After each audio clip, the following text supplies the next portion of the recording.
नमस्कार, मैं हूं मोहम्मद फैजल और आप देख रहे हैं इंडिया व्यूज़। आज हमारे साथ हैं उत्तर प्रदेश मलियाबाद विधानसभा क्षेत्र की विजेता यानी कि श्री जय देवी सिंह जी। आज मैं इनसे कुछ सवालात पूछूंगा इनकी कॉन्स्टिट्यूंसी को लेकर के, इन्होंने किस तरह से अपनी कॉन्स्टिट्यूंसी में लोगों के लिए काम कराया है, इनकी रणनीति क्या है 2022 विधानसभा चुनाव को लेकर। तो आइए सवालों का सिलसिला शुरू करता हूँ। बहुत बहुत स्वागत है मैम आपका इंडिया व्यूज़ में। मैम, पहला सवाल मैं आपसे ये करना चाहूँगा कि उत्तर प्रदेश की वर्तमान स्थिति को देखकर आपको ऐसा लगता है क्या एक बार फिर उत्तर प्रदेश में योगी सरकार की गूंज उठेगी? जी, क्यों आज मेरी सरकार ने बहुत अच्छा काम किया है, इसलिए दोबारा सरकार फिर आएगी। और क्यों इतने अच्छे काम किया है, ये गरीबों के लिए और सारी दुनिया में जो गरीब बेचारा अमीर गरीब सब लोग हैं, सब खुश हैं इस सरकार से और बहुत अच्छा काम कर रहे हैं। कांग्रेस महासचिव प्रियंका गांधी ने योगी जी पर हमला बोलते हुए कहा है कि राज्य में जो कोविड-19 की सुविधाएं हैं वो अभी काफ़ी नहीं है। क्या आप मानती हैं कि जो उन्होंने कहा है वो सही है? नहीं, ये गलत है। आपको नहीं लगता कि मतलब नहीं, जो उन्होंने कहा है वो सही नहीं? गलत है। गलत। बसपा सुप्रीमो मायावती जी का कहना है कि प्रदेश सरकार विकास दुबे कांड की आड़ में राजनीति कर रही है। क्या मानती हैं मैम आप ऐसा? नहीं, ये गलत है। नहीं मानती हैं आप इस नहीं, चीज़ को? नहीं, प्रदेश सरकार पूरी तरह से जी, अपराधियों को जी, खत्म करने में लगी। जी। आप अपने विधानसभा क्षेत्र यानी कि मलियाबाद में किस तरह से लोगों को सुविधाएं उपलब्ध कराई हैं अभी तक मैम 2017 से आज तक? देखो, बहुत पहले से हम लोगों ने जनता से मिले, धीरे-धीरे उनका काम शुरू किया। अब जनता हम लोगों के ऊपर बहुत ज़्यादा डिपेंड हो गई। जब पहले तो मैं सांसद जी ने कई बार निर्दलीय चुनाव लड़े, एक बार निर्दलीय भी चुनाव सांसद जी जीते।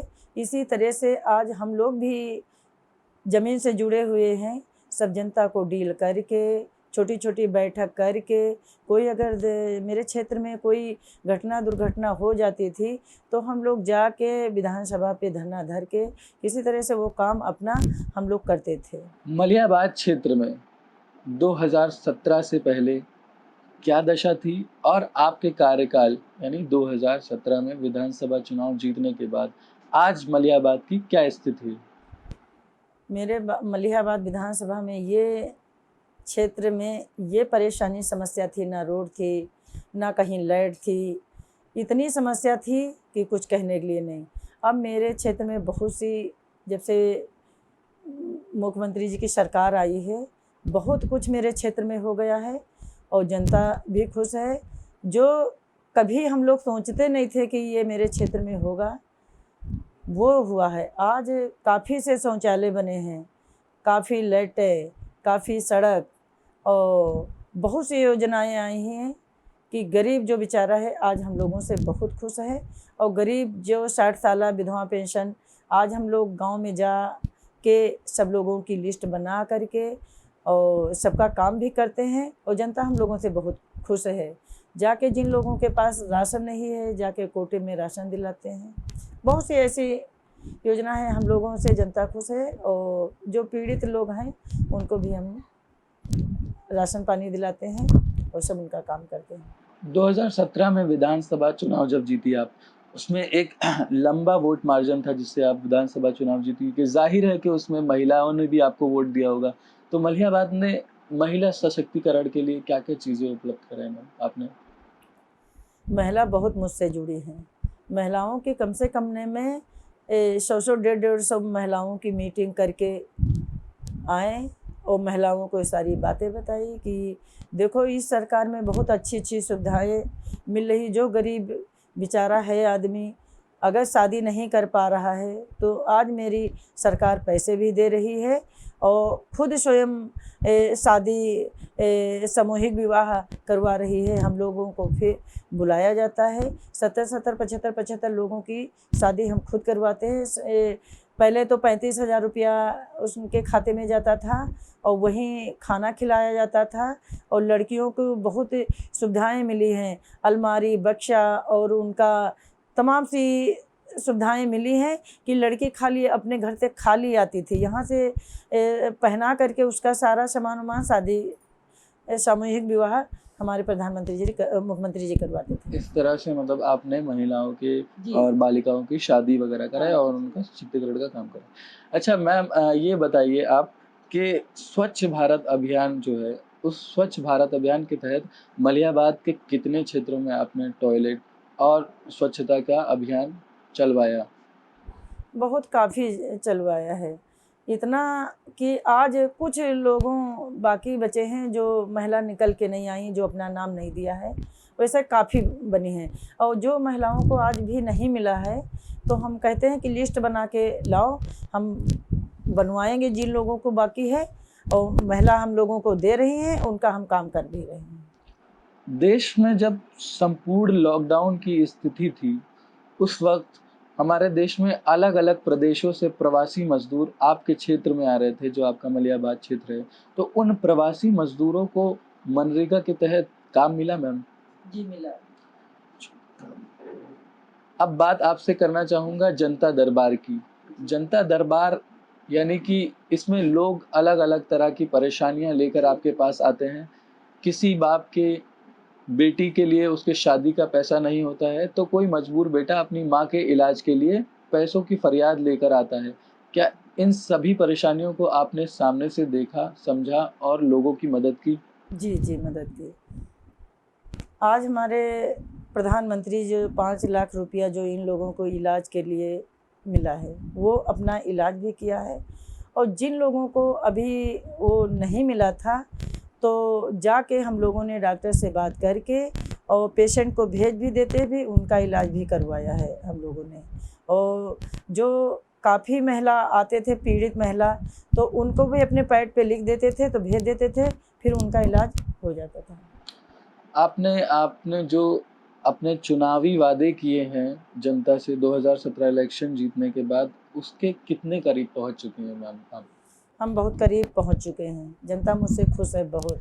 क्या आपको लगता है कि प्रदेश की वर्तमान स्थिति ठीक नहीं है और ये जो ठोको नीति चल रही है अपराधियों के खिलाफ, ये सही है? अब ये जिन अपराधियों ने किया है, जो अब इसके विषय में ज़्यादा हमको तो मालूम तो है नहीं, मगर जिन अपराधियों ने किया है, फाइल खुली है। जब खुली है तभी अपराधियों ढूंढे जा रहे हैं कि कौन किसका कितने केस किया, किसने क्या किया, ये अब हमारी सरकार ही जानती है। जी, कार्रवाई भी होगी इन लोगों की। आप मैम ये बताइए कि आपके क्षेत्र में जो पुलिस हैं, वो अपराधियों को लेकर किस तरह से मतलब प्लान कर रहे हैं? उनके क्या-क्या एक्टिविटीज़ पर ध्यान रखा जा रहा है अपराधियों की? इसके बारे में कुछ कहना चाहेंगे आप? अब अपराधी हम क्या बताएं, मेरे क्षेत्र की तो बहुत ज़्यादा स्थिति गड़बड़ है। कोई पुलिस थाना कोई हम लोगों की सुनवाई नहीं करे। एक एसओ को और एसओ को 10-10 बार फ़ोन कर रहे हैं। जो हमारे यहाँ आज पीड़ित महिला आती है, अब ये बताइए, हम लोगों को जनता चुना है, तो ये मेरे क्षेत्र की समस्या के लिए अगर तहसील में काम नहीं होगा, थाने में काम नहीं होगा, अगर कहीं ब्लॉक में काम नहीं होगा, अगर इस तरह की हम लोगों को फ़ोन करके अगर इस तरह से लोग काम नहीं करेंगे तो फिर आगे क्या होगा। इसलिए हम लोग अब ये है कि लॉकडाउन चल रहा है, अभी तक तो हम मिल नहीं पाए हैं मुख्यमंत्री जी से। ये शिकायत थानों की शिकायत तो हम माननीय मुख्यमंत्री जी से ज़रूर करेंगे कि सर मेरे यहाँ थानों में कोई सुनवाई पीड़ित महिलाओं की और जनता की नहीं सुनी जा रही। तो ऐसी स्थिति मैम क्यों पैदा हुई है? क्योंकि प्रदेश में अभी योगी जी की सरकार है, आप यहाँ से विधायक हैं यहाँ की मलियाबाद क्षेत्र की, तो ऐसी स्थिति क्यों है कि पुलिस नहीं सुनवाई कर रही है किसी भी चीज़ के लिए? अब ये सब काफ़ी पुराने हैं, काफ़ी दिन से ये लोग रहे हैं। अब ये हम लोगों के विपक्ष के हैं, इस तरह का काम करते हैं और फिर अपने लोगों को बोलते हैं कि जाइए, सरकार है तो क्या है, कुछ भी नहीं होगा, और जो हम लोग कहेंगे वही होगा। तो आके मेरी जो जनता है मुझको बताती है, तभी हम लोग, जब उनको जवाब मिलता है तो वो लोग हमको बताते हैं आके। एक शब्द में अगर प्रदेश सरकार के बारे में और प्रशासन के बारे में आप कुछ कहे तो क्या कहना चाहेंगी कि किस तरह से प्रदेश सरकार काम कर रही है? प्रदेश सरकार बहुत अच्छा काम किया है। आज देखो जनता भी खुश है और हम लोग भी जाते हैं, हम लोगों का भी सरकार हम लोगों से भी बातचीत करती है। कोई काम अगर लेके जाते हैं तो कभी मेरी सरकार ने इनकार नहीं किया है। अब हम लोग पहली सरकार बनी है, अब हम लोग पहली बार विधायक बने हैं। वैसे मेरी सरकार बहुत अच्छी है और सारी सरकारों से मेरी सरकार बहुत अच्छी है। आगामी विधानसभा चुनाव को लेकर आपकी क्या रणनीति है मैम, आपके अपने विधानसभा चुनाव के लिए विधायकी?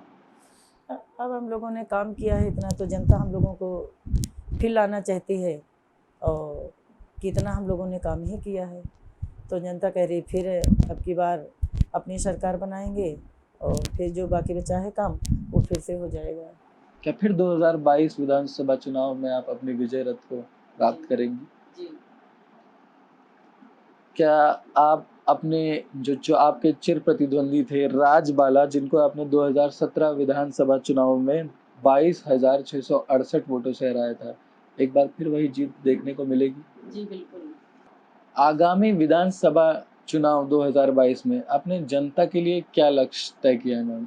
किस तरह से आप जनता की सेवा करेंगी जो आपको फिर से वो 2022 में? अब जो काम बाकी है वो करेंगे, जो मेरी सरकार फिर से नई योजना लाएगी तो जनता तो खुश रहेगी। जो सरकार के लिए सरकार मेरी कर रही है जनता के लिए, तो सरकार मेरी खुश रहेगी तो फिर से सरकार आ जाएगी।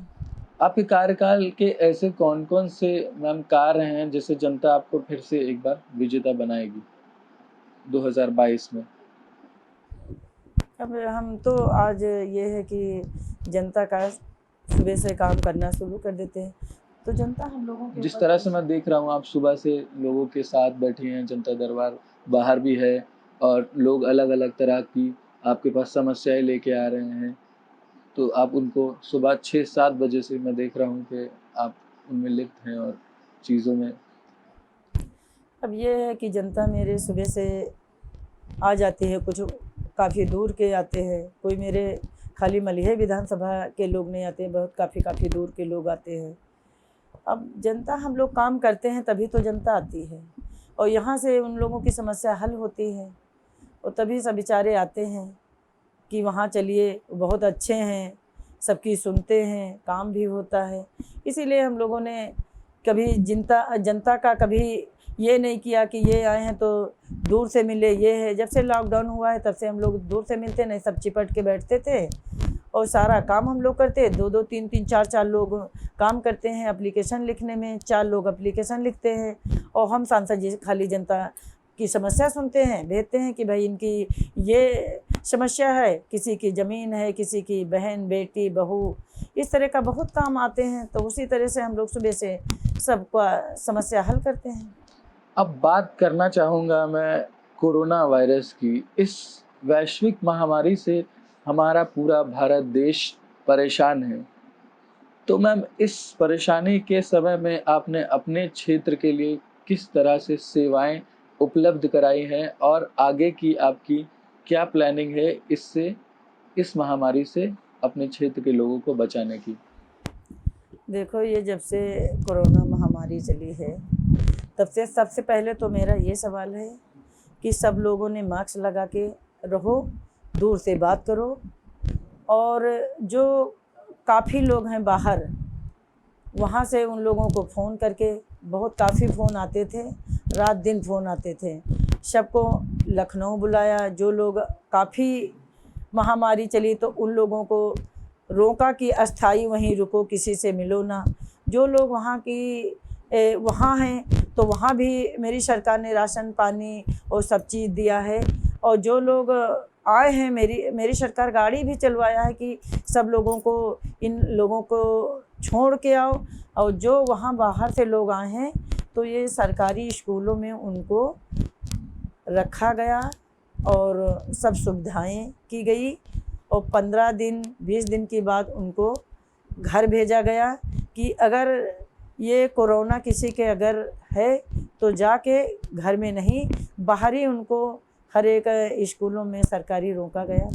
और जो काफ़ी लोग हैं दूर दूर से आए हैं, उनको बाकायदे लंच, पानी, बिस्किट, फल फ्रूट और इस तरह की हम लोगों ने बहुत काम किया। और जिन लोगों घर में रहते थे, अगर उनके घर में नहीं खाने के लिए है तो उनको पैकेट देते थे। उसमें बहुत सी सामान थी, तेल था, चावल, दाल और मिर्चा मसाला, हर चीज़ सुविधाएं थी। आटा था 5 किलो और चीनी, चाय पत्ती, हर चीज़ थी। तो ये पैकिंग बना करके कम से कम ने काफ़ी लोगों को हम लोगों ने दिया है। और जो दूर दूर से आए हैं तो उनको काफ़ी सुबह चले जाते थे, तो जो गाड़ी निकलती थी ये यहाँ पे एयरपोर्ट के पास, वहाँ जाके सबको खाना पानी ये सब इस तरह का मैंने काम किया है। और जाके सैनिटाइज़र, मास्क और इन लोगों को, सारी जनता को जो बाहर से आती थी, जो मेरे क्षेत्र में थे, उनको सैनिटाइज़र और मास्क। और जाके बेचारे पुलिस वाले भी इतनी मेहनत किया है कि कुछ कहने के लिए नहीं। फिर उनका जब ये महामारी कम हुई है तो उन लोगों को भी सैनिटाइज़र, एक एक छोटा छोटा गिफ्ट, उसमें छोटा छोटा सामान था, खाने के एक फ्रूटी और ये थोड़ा थोड़ा था फल फ्रूट, इस तरह से थानों में दिया गया है। जितना सफाई कर्मचारी था उनको भी मैंने दिया है।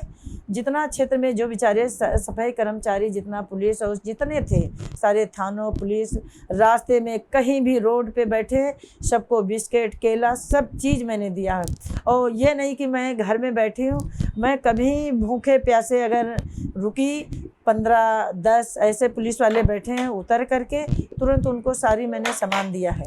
आपने जो 2017 में जीत हासिल की थी अपने विधानसभा क्षेत्र में, लोगों के लिए आप कुछ कहना चाहती हैं और जीत का मूल मंत्र किसे देना चाहती हैं आप?